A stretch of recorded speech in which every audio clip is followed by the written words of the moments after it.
ஓடுது.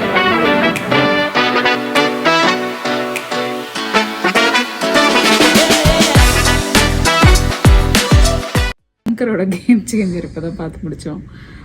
வருஷத்தோட தொடக்கத்திலே இவ்வளோ ஒரு மோசமான ஒரு ரிவ்யூ கொடுக்குறேனேன்னு எனக்கு மனசு வலிக்குது. ஆனால் என்ன பண்ணுறது, நான் வெரி டிசப்பாயிண்டிங்கான ஒரு பணம் வேஸ்ட்டு. தேட்டரில் போய் இந்த படத்தை பார்க்காதீங்க, வீட்டில் ஓடிடியில் வந்ததுக்கப்புறம் பாருங்கள். நான் சொல்லவே கூடாதுன்னு நினச்சி ட்ரை பண்ணுறேன். ஆனால் நிஜமாகவே ஒரு மாதிரி இருந்தது. ராம் சரண் நடிச்சிருக்காரு, அவர் நல்லா டான்ஸ் ஆடியிருக்காரு. கியாரா அத்வானி கொடுத்த காசுக்கு சூப்பராக டான்ஸ் ஆடியிருக்காங்க. ஷங்கர் கொடுத்த காசுக்கு 6 பாட்டு எடுத்து கொடுத்துருக்காரு கிராண்டாக, ஷங்கர் ஸ்டைலில். இன்றைக்கி காலகட்டத்தில் அது தேவையே இல்லை. ஆக்சுவலி அவ்வளோ கிராண்டாக எடுத்து பண்ணணும்னு இன்றைக்கெலாம் எல்லா டெக்னாலஜியும் வந்துருச்சு. அவ்வளோ ஆளுங்களை வச்சு அந்த பக்காவாக ஒரு ஷங்கருக்குன்னு ஒரு ஸ்டைல் இருக்குல்ல, அது இன்றைக்கி தரணுன்றது இந்த படத்துக்கு தேவையில்லை. பழைய கதை, பழைய மசாலா, பொலிட்டிக்கல் மசாலா படம், அதை திருப்பி ரீபேக்கேஜ் பண்ணி கொடுக்க ட்ரை பண்ணியிருக்காங்க. மியூசிக் ரொம்ப சுமாராக இருந்தது. ஐ திங்க் இப்போ ரீசெண்ட் டைமாக நம்ம நிறைய நல்ல சாங்ஸ் கேட்டதுனால இது கம்பேரிசனில் இது கொஞ்சம் சுமாராக தான் இருந்தது. தெலுங்கு மூவி இண்டஸ்ட்ரிக்கு இந்த படம் கொஞ்சம் பெட்டராக கூட இருக்கலாம். ஏன்னா எனக்கு ஜென்ரலாகவே அவங்களோட ஸ்டைல் ஆஃப் மூவிஸ் கொஞ்சம் சப்பாராக இருக்கும். இந்த சென்ஸ் லைக் கேர்ள்ஸை காட்டுறதா இருக்கட்டும், அந்த படத்தோடைய லாஜிக் இடிக்கிற விஷயங்களாக இருக்கட்டும், ரொம்ப சப்பாராக தான் இருக்கும் யூஸ்வலாக எனக்கு. அப்போது அந்த மாதிரி தான் இருக்குது. ஸோ சொல்ல முடியாது, நான் சொல்கிறதுக்கு அப்படியே கான்ட்ரரியாக அங்கே நல்லா கூட போகலாம், எனக்கு தெரியல. I don't know Vinod. தமிழ்ல தான் நம்ம பேசுறோம், நம்ம தமிழ் ஆடியன்ஸ்க்காக தான் நானும் சொல்றேன்.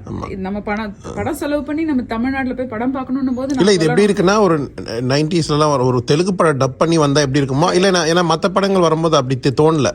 கொஞ்சம் தமிழ்ல பாக்குற மாதிரி இருந்தது. ஏன்னா மெனக்கெட்டிருக்காங்க அந்த டைலாக்கோ இல்லைன்னா அந்த பாட்டோ தமிழ் பாட்டு மாதிரியே தான் எடுத்திருக்காங்க. ஆனால் இப்போ ரீசெண்டாக வந்த படங்கள்லாம் தெலுங்கு படங்கள் கூட. ஆனால் இந்த படத்தில் இதை பாடவே முடியாது யாருமே. நம்மளாம் பாசிட்டிவ்னு சொல்ல போனா அந்த சங்கரோட சாங்ஸோட செட் எல்லாம் ரொம்ப பியூட்டிஃபுல். ஆமாம், அதுதான் ஒன்று அழகா இருக்கு, கண்ணுக்கு ரொம்ப நல்லா இருக்கு. அது ஒன்று தான் நான் என்னால் பாசிட்டிவ். ஆனால் 75 கோடின்னு சொல்றாங்க இந்த பாட்டுக்கு மட்டுமே. ஆனால் அவ்வளோ செலவு பண்ணி தேவையில்லாத விஷயம்ன்றேன். அது கதையிலயோ ஸ்க்ரீன் பிளேலயோ கொஞ்சம் ஒர்க் பண்ணிருக்கலாம், கொஞ்சம் இன்டெலிஜென்ட்டா பண்ணிருக்கலாம். இதெல்லாம் ரொம்ப 90s நடந்த அதே கதையை எடுத்திருக்காங்க இன்னொரு வாட்டி. கியாரா அத்வானி கொடுத்த காசுக்கு ரொம்ப அழகா இருக்கு, பியூட்டிஃபுல்லா இருக்காங்க. இந்த பாட்டெல்லாம் ஃபியூச்சர்ல யூடியூப்ல போட்டு பார்க்கறதுக்கு they have done justice for that. But music கேட்கறதுக்கு சுமாரா இருக்கு. ஏன்னா ஆல்ரெடி நம்ம இது கேட்டதுனால நல்ல மியூசிக் இப்போ ரீசெண்ட் டைமா ஒரு பேட்டர்ன் நம்ம பிரெயின் யூஸ்ட் ஆயிடுச்சு இல்லையா. அனிருத்தன், ஏஆர் ரஹ்மானோட ஸ்டைல்ல நம்ம ஆல்ரெடி புதுசா ஜிவிலாம் நிறைய நல்ல நல்ல பாடல்கள் நமக்கு வந்ததுனால என்னால இந்த சைட்ல இதை எடுத்துக்கவே முடியல. ஈவன் நார்த்ல கூட இப்போ நிறைய நல்ல நல்ல அந்த லெவல் ஆஃப் மூவிஸ் நல்லா இருக்கு. ஆனால் again like I set, maybe இது தெலுங்கு மூவி இண்டஸ்ட்ரியில் இது தெலுங்கு ஆடியன்ஸ்க்கு இது பிடிக்கலாமா கூட இருக்கும். ஏன்னா அவங்களுடைய ஸ்டைலே கொஞ்சம் இப்படி மசாலா படங்களாக தான் இருக்குது. ஜென்ரலாகவே அவங்களுக்கு இந்த மாதிரி அவங்களை அடிக்கிற ஜோக்காக இருக்கட்டும், அதெல்லாமே கொஞ்சம் அந்த வல்காரிட்டியாக இருக்கட்டும், இல்லை அந்த வயலன்ஸாக இருக்கட்டும், அது இவங்க மூளை யூஸ் பண்ணாங்களான்னு டவுட் வர அளவுக்கு இந்த படம் இருந்தது. உண்மையாகவே எனக்கு என்னமோ சங்கர் சார் நீங்கள் உங்கள் மூளையை வீட்டிலே தமிழ்நாட்டில் கழட்டி வச்சுட்டு வந்துருங்க சார்ன்ற மாதிரி வந்தாரோன்ற மாதிரி இருந்தது. கார்த்திக் சுப்ராஜ் கடைசியில் ப்ரிவியூ பார்த்துட்டு பேரை ரிமூவ் பண்ணிட்டாருன்னு நினைக்கிறேன். சார் எனக்கும் இந்த படத்துக்கும் சம்மந்தம்லாம் தயவு செஞ்சு என் பேர் எடுத்துருக்காரு, அப்படிதான் இருந்தது. ப்ராக்சி போட்டு ஓட்டாருன்னு நினைக்கிறேன். ஏன்னா அடி சொம்பு செமையாக வாங்கியிருக்கோம். அந்த மாதிரி எனக்கு நிஜமாவே மனசு வலிக்குதுங்க. இந்த மாதிரி ஒரு நெகட்டிவ் ரிவ்யூ நான் சொல்கிற ஆளே கிடையாது. நான் சொல்லக்கூடாதுன்னு நினைக்கிற பொண்ணு. ஏன்னா சினிமா கஷ்டமாக எடுத்திருப்பாங்க, நிறைய பேர் ஒர்க் பண்ணியிருப்பாங்க, தேட்டரில் போய் ஒரு வாட்டியாவது பாருங்கன்னு சொல்லணும்னு நினைப்பேன். பட் இது அது ஃபஸ்ட்டு டே ஃபஸ்ட்டு ஷோ காலியாக இருக்குது. ஒரே ஒரு ஃபேமிலி, பாவம் ஒரு குட்டி குழந்தை, அந்த குழந்தை இங்கே எங்கேயும் ஓடிட்டு இருந்துச்சு, அவங்களாலையும் உட்காந்து பார்க்க முடியல. But again like I set, எப்படா இந்த படம் முடியும்னு நானே நடுவில் இன்டர்வியூவில் போயிட்டு வர மாதிரி எஞ்சி போயிட்டு வர அளவுக்கு இருந்ததுன்னா பாருங்கள். பொலிட்டிக்கலி ஏதோ ஒரு மெசேஜ் சொல்ல ட்ரை பண்ணியிருக்காங்க, பழைய காலத்து கதையை எடுத்து ட்ரை பண்ணியிருக்காங்க. ஆனால் எனக்கு என்ன டிசப்பாயின்மெண்ட்னா ஒன்றுமே புதுசாக இல்லை. I can keep predicting telling the scenes. ஏன்னா இது 1000 படத்தில் இதுக்கு முன்னாடி பார்த்துருக்கோம். இது இப்போ எப்படி 90s இந்தியன் வரும்போது அந்த முதல்ல வரும்போது த்ரில் இருந்ததுல, அதே சீன் மாதிரி எடுத்து வச்சிருக்கானா கம்பேர் பண்ணக்கூடாது. இல்லப்பா, முதல்வனோட ஸ்கிரிப்ட் இன்டெலிஜென்ஸ் ஸ்கிரிப்ட். கரெக்ட். நான் இன்டெலிஜென்ஸே பற்றி நான் பேசல, சீன்ஸ் சொல்கிறேன். ஒரு சீன் பில்ட் பண்ணும் போது அது அந்த காலத்துக்கு நல்லா இருந்தது. அதே 10 வாட்டி 1000 படத்தில் வந்துச்சு. இன்னொரு வாட்டி போடும்போது அது ஆஃபீஸர் ஹெலிகாப்டரில் வராரு, ஐஏஎஸ் ஆஃபீஸர் ஹெலிகாப்டரில் வராரு, எல்லாரும் ஹெலிகாப்டர்ல வந்து இறங்குறாங்க. எப்படி இது வந்து இல்ல இல்ல இதுல எனக்கு என்ன காமெடினா அது எண்டிங் சொல்ல முடியாது. எண்டிங் சீன் வந்து கிளைமேக்ஸ் வந்து எனக்கு நிஜமா சிரிப்பு குபீர் என்று சிரித்தார்ன்ற மாதிரி சொல்ல முடியாது. அதான் சொல்றேன் நான்.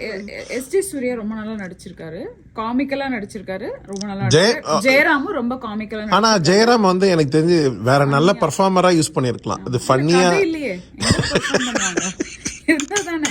I only blame the story writer. ஸ்டோரிலெஸ் இது எடுத்தவங்க தானே, ஸ்கிரீன் பிளே ஸ்டோரி தானே. சங்கர் தானே ஒரு ஆள் தான். சங்கர் வந்து only he did the job as a director and I will still stand for Shankar. ஏன்னா அவர் ஸ்கிரீன் பிளே அவர் தானே டிசைட் பண்றாரு இந்த கதையை எடுத்து பண்ணலான்னு. அவர் மாத்த வேண்டியதானே கதை. he is true to கதைனா ஒன் லைன் தான் சொல்ல முடியும்பா. அதை நீ டெவலப் பண்றது தான் ஒரே கதை தான் எல்லாமே. ஒரு லைன் மட்டும் சொல்லிருக்க மாட்டாரு, அவ்வளவுதான் சொன்னாரு. அவர் தான் கிரெடிட் இருக்கு. இன்ஸ்ட்ரக்ஷன் என்னன்னா, சார் ஒரு ஸ்கிரிப்ட் கொடுக்குறோம், இதை எடுத்து கொடுத்துரு. அப்படி கிடையாது. இல்ல ஒரு ஒன் லைன் சொன்னாரு, அந்த ஒன் லைனை இவர் பில்ட் பண்ணிட்டாரு இந்த கதையா. ஏன்னா அது வந்து அவர் ஸ்டைல் இல்லாதனால அந்த ஒன் லைனை சொல்லி இவர் கொடுத்துட்டாரு. இதை வச்சு தான் ஃபர்ஸ்ட் டைம் அவர் தெலுங்குல டைரக்டா டெபியூ டைரக்ட். ஆமா டைரக்ட். ஆமா ஐ டோன்ட் நோ ஏன் இப்படி இருந்ததுன்னு.